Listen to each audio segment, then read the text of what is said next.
Hey, what's up, Russ? Can you hear me? Oh, hey, what's up, Russ? Can you hear me?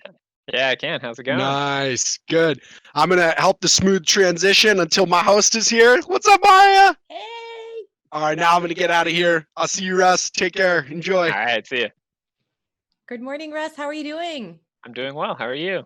I'm doing very well. Thank you so much for being here with us today.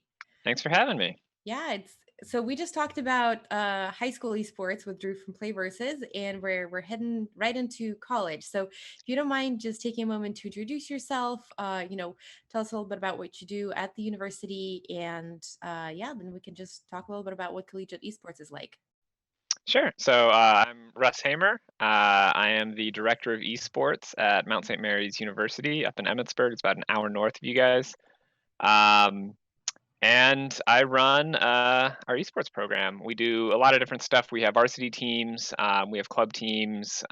We have a pretty robust casual scene, and the goal kind of our program is not just to, a lot of universities are putting together competitive programs. Hmm. And so what we're trying to do is put together a program that doesn't just have that competitive side, we'll have that as well, but then also to kind of serve as career development. I'm putting together an esports minor to, Wow. yeah, in my previous life, I was a philosophy professor.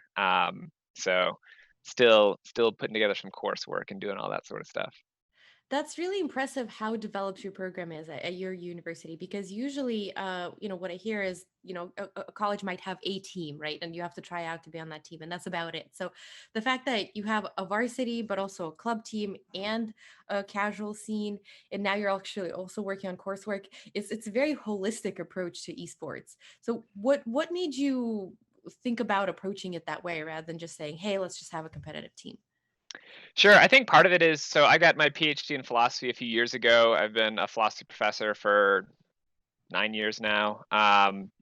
And The last university that I was at, Illinois State, I was teaching there, and I offhandedly mentioned video games in one of my courses, and a student came up to me afterwards. He's like, "Hey, what do you play?" Um, and so, we started talking about League, which I know is your jam, um, Or is and it's just the greatest. And I became the faculty advisor of the esports student organization. I started coaching a few of their teams while I was teaching there. And so then, as I started looking into esports jobs, part of what I wanted to do was to build a program that didn't just have that competitive side, but that called back to my roots as an educator. Um, and so, yeah, I mean, we putting together coursework. I run a streaming practicum, so students get 1 credit a semester for running streams at the university, um, as just a way to develop those skills to get course credit for putting in that time in the communications department. And so, yeah, the goal is to kind of build that sort of holistic program, because I think that's what serves students best. Sure, competition's fun, absolutely, super fun, love it. But uh, you go to college not just to compete, but to you know become a more well-rounded individual, to find a career, to flourish, all of those sorts of things. And so I want my program to be able to serve all of those parts for each student. Yeah, absolutely agree. I think that's amazing. I really hope that other universities take a look at what you've done, and try to copy your model, or maybe even invite you to, you know, institute it at their universities, because I Sure. absolutely agree that making it a holistic experience is definitely the way to go. So, what is the best way, or some of the best ways, maybe some of the easier ways for students to get involved in esports? If both at universities that already have an established program, and maybe at universities that don't, where it's only your philosophy professor who mentions video games. Sure. I think there's a lot of ways. The collegiate space is still pretty young. It's funny. I've heard some people in the collegiate space be like, "Oh, this isn't new." Like, cool your jets. Like, the first varsity collegiate program started 5 years ago. Like, calm down. 5 years is still new. Um, but the space is still young. It's still growing. There's lots of colleges adding teams every year. So if you're wanting to get involved at your university, there's likely a lot of space for you to start things up. If your university already has a varsity program, talk to whoever directs that, try out for teams, but maybe you're just not great enough to play at the highest level, which is fine. I'm good at League of Legends and I'm trash at Rocket League, just straight awful. Um, and that's okay, you know. So maybe you still want to play, you still want to compete, you still want to do stuff.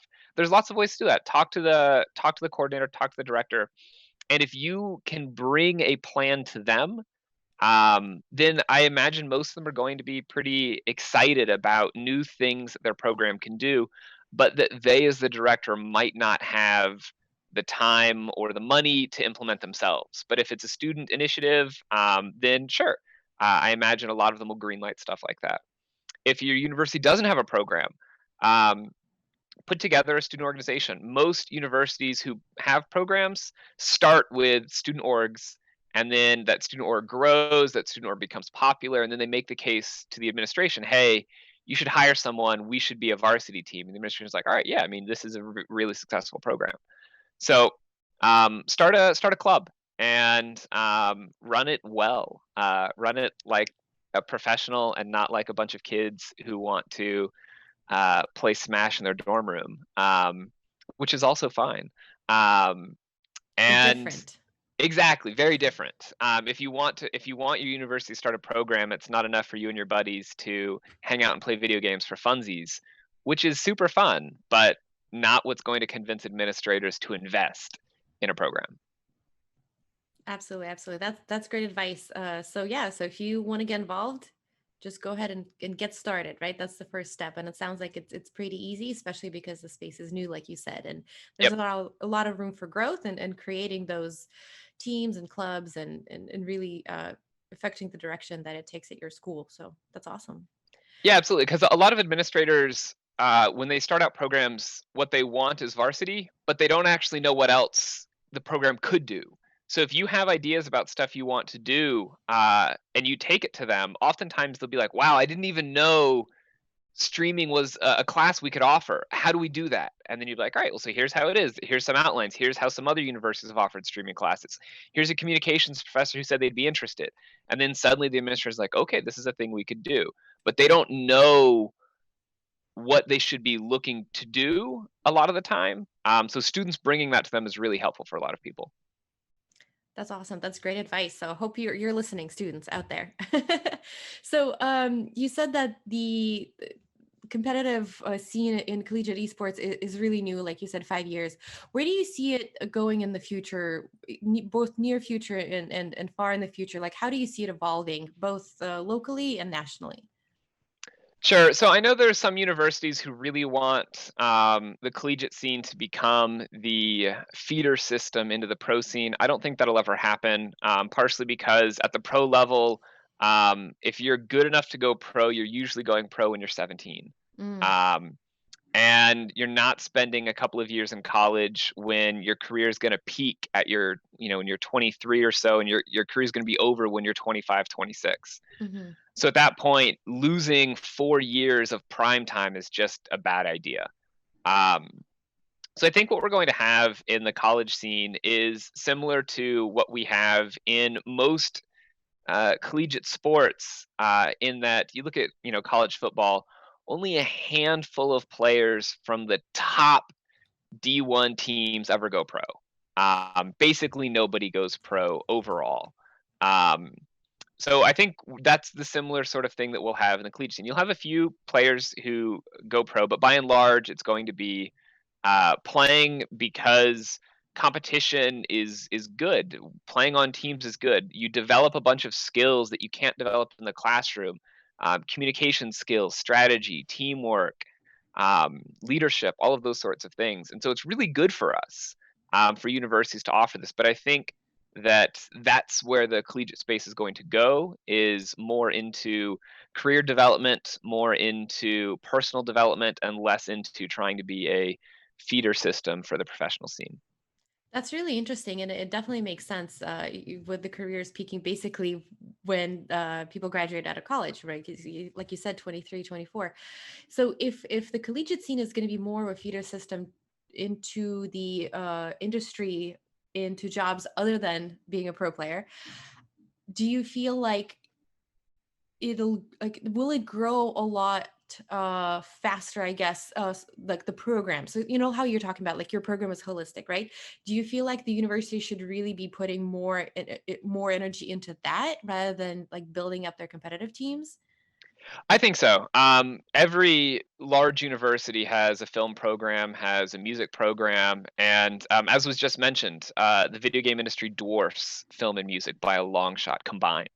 Um, so universities need to start realizing, and some universities will have like game design and stuff like that. And that's certainly part of the video game industry. But I think that universities need to start looking at a more holistic approach to courses and coursework and career development. And I think that's definitely the path forward. Having courses in production, having courses in sound design for games, having courses in how to run live stream events like this one. Because there's a bunch of It's production not going on in the easy. background. Yeah, there's a ton of stuff that goes into it. Um, and I think a lot of them look at this, think like, "Oh, you hopped on a Zoom call and streamed it," and like, no, no, no, No. not even close. Our production is working their butts off in the Yeah, background. yeah, it takes a lot. I run. We do some trivia events that we stream at Mount St. Mary's, partially because of COVID.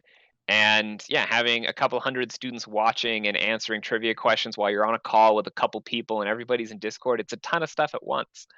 Um, and so I think universities really need to start investing into that sort of space so that students um, out of esports programs, they're getting competition so that they understand the competitive side, but they also understand how to put on an event, how to be an analyst, how to look at the data that teams are producing and interpret that in meaningful ways. Um, and those are all things that right now students are picking up on their own. You're studying data analytics, and then you're having to figure out how to apply that to esports. And I think universities can do a much better job of integrating those things. That's great advice. So earlier we had advice for students. This was advice for universities. So I hope you're paying attention, admins. All right. So now you mentioned that you're doing remote trivia right now because obviously the pandemic and you can't meet in person. So that actually leads into my next question. What are some challenges besides the pandemic that you see to collegiate esports, or maybe any specific challenges that universities might run into as they try to develop these programs? I think the biggest one right now is just perception of what esports is. When my university announced it, and when my last university announced their program, and every time I've seen a university announce a program, uh, they'll announce it on Facebook or someplace, and basically every alumni will hop on and be like, "I'm not donating money anymore. This is an absurd waste of funding." Um, Oh, geez. yeah, and it's just this perception that what people are doing with esports is sitting in some basement playing video games, and they don't realize that the space has matured a lot in 40 years. So it's something that I think universities can help to shape.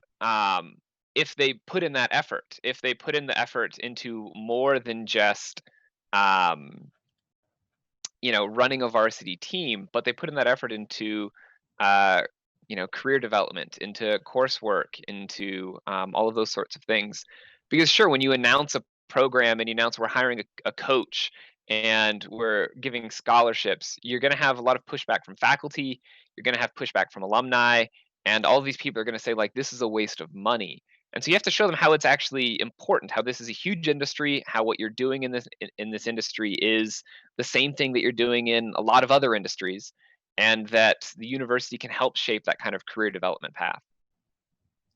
Yeah, we definitely, that's the perception of the esports industry is something we've talked about in many panels here. So I think that's very apt. And it's interesting. Twitch chat is saying they agree with you, and they're saying, we're technically paying universities to get credentials, to get qualifications, not necessarily experience. I mean, experience is good, but right now you can hop on YouTube and learn a whole bunch of stuff. You don't need to go to class necessarily. So I think you're right that universities need to start paying attention to that, because it's part of their job, right, to get these credentials so that the students can go into these career paths that are developing or already developed. Like you said, it's a huge industry. Absolutely. Yeah, and I was glancing at Twitch chat. I saw that comment. I would Yeah. generally disagree that you're not paying Okay. for credentials.